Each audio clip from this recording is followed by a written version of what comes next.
Já, nú er komið enn og aftur að því, súkkulaðið. Þið áttu víst ekki að vera hér, ég ætla að senda ykkur yfir til Frakklands. Ég ætla að sýna ykkur aðeins það sem að súkkulaðikennarinn okkar góði, sem við erum búin aðeins að sýna frá, er að gera. Hann er að hræra saman súkkulaði og eins og þarna sjáið þá er hann mjög að vinna hratt súkkulaðið. Það gerir að verkum, eins og við höfum talað að binda fituna við þurrefnin í súkkulaðinu. Og þegar maður bindur fituna þá fær maður áferðina sem maður er að leita að.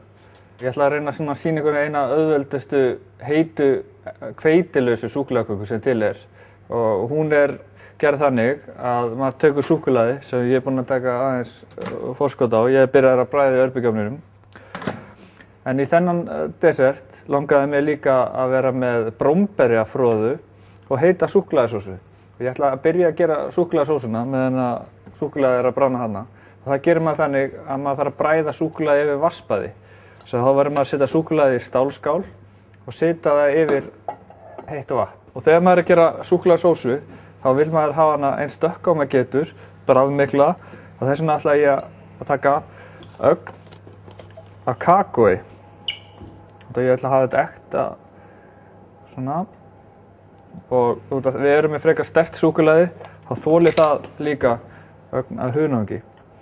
Sett hunangið, súkkulaði og kakói hérna saman. Svo ætla ég að taka ögn af rjóma líka. Þessu leyfi ég bara hérna svona að malla við vægan hita. Svo hrærum við í þessu bara þegar þetta er orðið sæmilega heitt. Súkkulaðið orðið klárt. Glansandi. Þetta þurfum við að setja ögn af smjöri og hrærum þetta kannski tvennulagi. Svo restinn.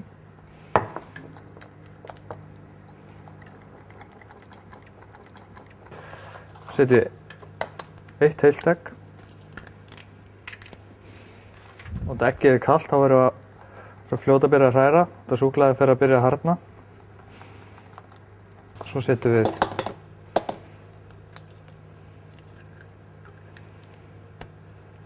tvær eggjarauður.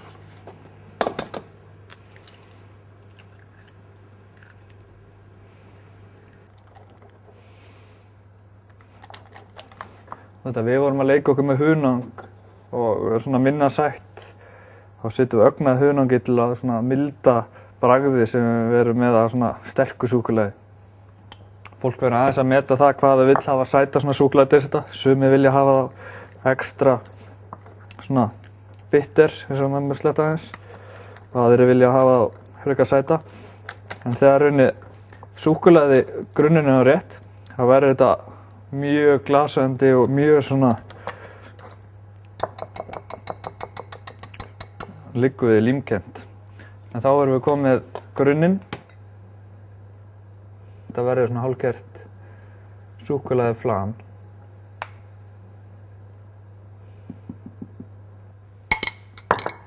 Þetta setur maður inn í ofn og bakar þangað til að þetta er laust í köntunum.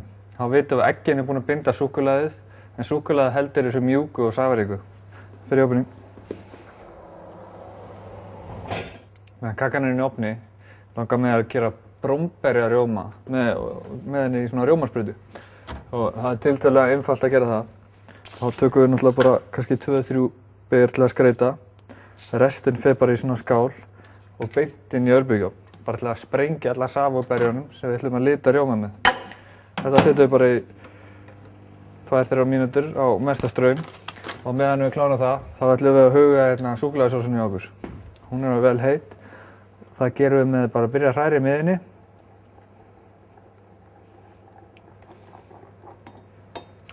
Það sem við þurfum að gera næst er að setja rjóma í rjómasprautuna.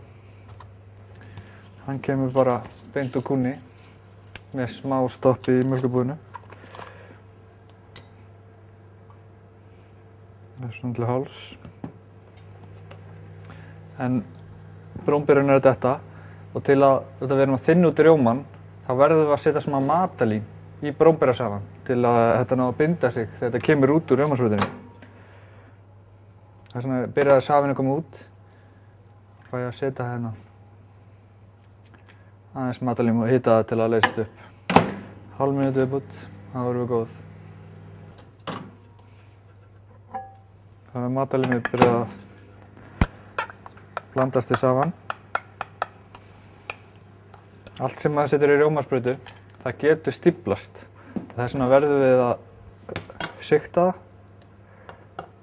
Það er náttúrulega þá góður vettvangur til að ná allur steinum sem getur þá stíflað í rjómasprautunni.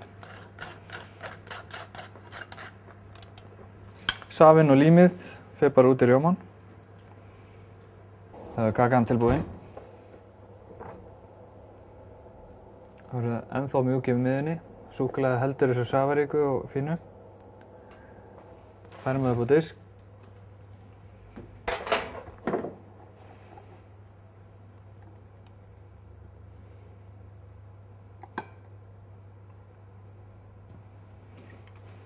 Svo er þetta bara gefið með rómberjarjóma.